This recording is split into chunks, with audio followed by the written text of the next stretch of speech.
Our BMW i3 costs a handsome €40,000, but EVs do come cheaper, we're told.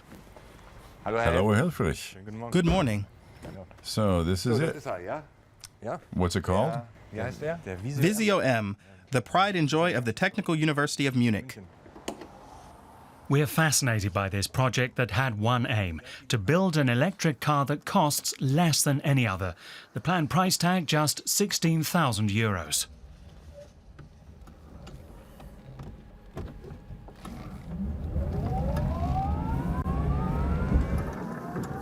The two-seater was devised at the Technical University of Munich. Sometimes it cuts out. We notice the car still needs a bit of work.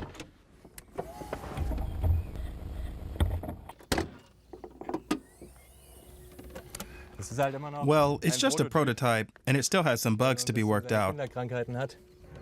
We learn that the big car makers are not planning to continue development of the Visio M. If you could buy a car like this, EVs would take off automatically. We can't achieve the government's stated goal of 1 million or 1.5 million electric vehicles by 2020 with high-priced automobiles, unfortunately. I think everyone should try driving an electric car. Once you've felt how nice and quiet it is and how fast it accelerates, you'll feel the enthusiasm, and then you will want to own one. We can't help but agree. Driving electric is fun, but it makes economic sense as well, according to Abt, the southern German car tuner.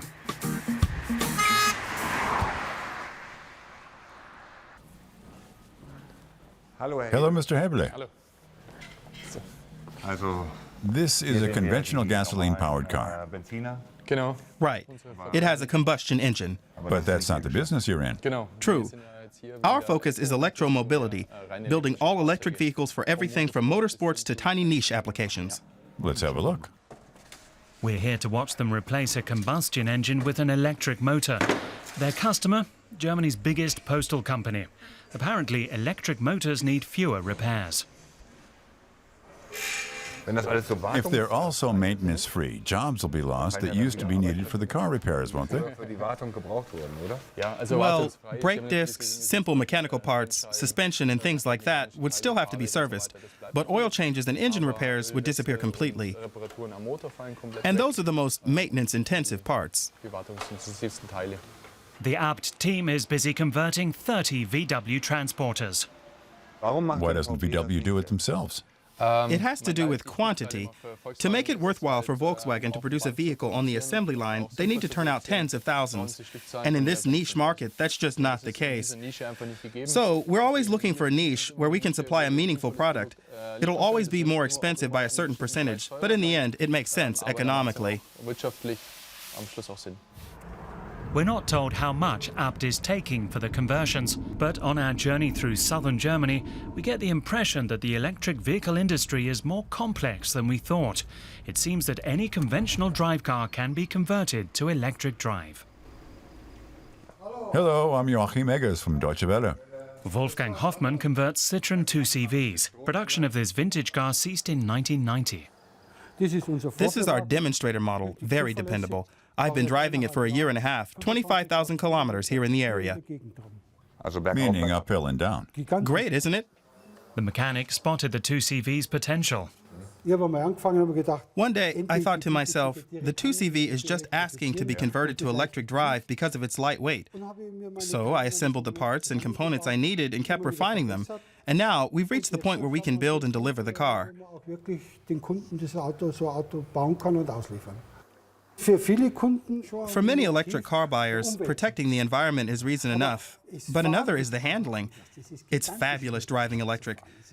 We've been driving our car every day. Otherwise, I wouldn't have clocked up 25,000 kilometers in a year and a half. So I always go electric whenever possible. Will you explain what I have to look out for to get back here in one piece with Joachim? Ignition on. Is that the horn? Ignition on. And it's ready to drive. We glide silently out into the southern German countryside.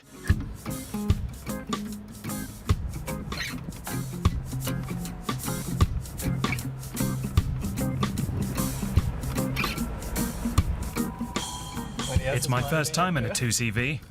Let's hope it's not the last. Hold on tight, Joachim. The electric 2CV can cover about 100 kilometers on a single charge. We don't want to venture onto the Autobahn, even if the car does reach a top speed of 120 kilometers an hour. The conversion to electric costs about 15,000 euros.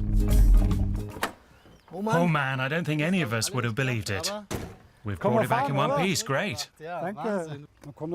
Of course, you can put in more batteries. It costs more, but you can go farther. So I can actually install another battery in the back underneath the tarpaulin. There's room for another 30 kilowatt hours. They will take you at about 250 kilometers. It just entails additional costs.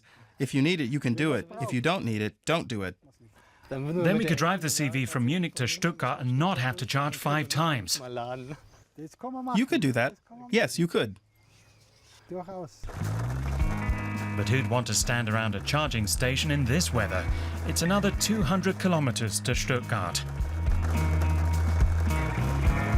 We only charged the i3 twice for this distance.